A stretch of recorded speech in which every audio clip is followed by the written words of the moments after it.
एकादशी माता की जय हो। श्री लक्ष्मी नारायण भगवान की। आज हरिशयनी एकादशी, देवशयनी एकादशी की व्रत कथा। देवशयनी पद्मा एकादशी आषाढ़ शुक्ल पक्ष की। युधिष्ठिर ने पूछा, हे भगवान, आषाढ़ मास के शुक्ल पक्ष की एकादशी का क्या नाम है और उस दिन कौन से देवता की पूजा होती है और उसकी विधि क्या है? श्री कृष्ण भगवान बोले, राजन, एक समय नारद जी ने ये प्रश्न पूछा था। ब्रह्मा जी बोले, नारद, इस एकादशी का नाम पद्मा एकादशी है। इसका व्रत करने से भगवान विष्णु प्रसन्न होते हैं। मैं पौराणिक कथा कहता हूँ, सुनो। सूर्यवंशी मंदाता नाम की एक राजर्षि था।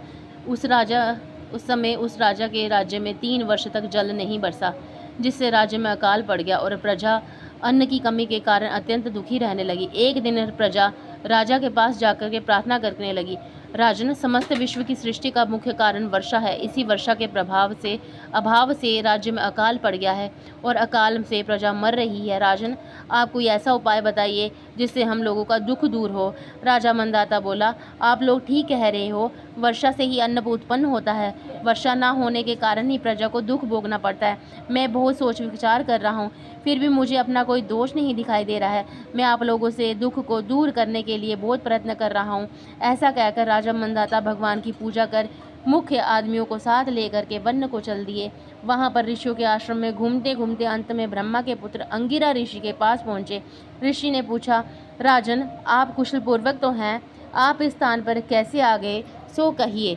राजन बोला, महर्षि, मेरे राज्य में 3 वर्ष से वर्षा नहीं हो रही है, इससे अकाल पड़ गया है और प्रजा कष्ट भोग रही है। प्रजा के कष्ट को दूर करने के लिए कोई उपाय बताइए। ऋषि बोले, राजन, ये सतयुग सब युगों में श्रेष्ठ है। इससे धर्म के चारों चरण सम्मिलित हैं, अर्थात इस युग में धर्म की सबसे अधिक उन्नति होती है और इस युग में ब्राह्मणों का तपस्या करना तथा वेद पढ़ना ही मुख्य अधिकार है। परंतु आपके राज्य में एक शूद्र इस युग में तपस्या कर रहा है। इस दोष के कारण आपके राज्य में वर्षा नहीं हो रही है। यदि आप प्रजा का भला चाहते हैं तो उस शूद्र को मार दीजिए। राजा बोला, मुनीश्वर, मैं उस निरपराध तपस्या करने वाले शूद्र को नहीं मार सकता। आप इस दोष के छूटने का कोई और अन्य उपाय बताइए।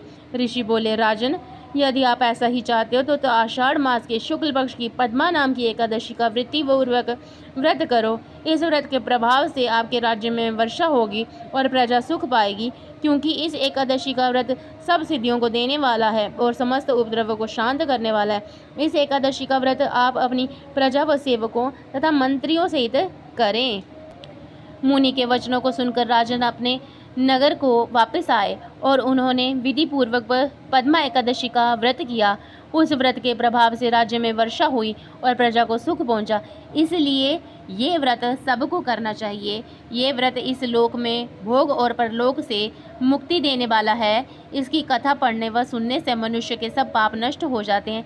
इस एकादशी को देवशयनी एकादशी, हरिशयनी एकादशी भी कहते हैं और इस व्रत को करने से भगवान विष्णु प्रसन्न होते हैं तथा अथ मोक्ष की प्राप्ति के लिए मनुष्य को ये व्रत अवश्य करना चाहिए।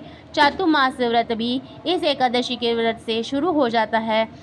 इस कथा का सार, अपनी किसी समस्या से छुटकारा पाने के लिए किसी दूसरे का अहित नहीं करना चाहिए।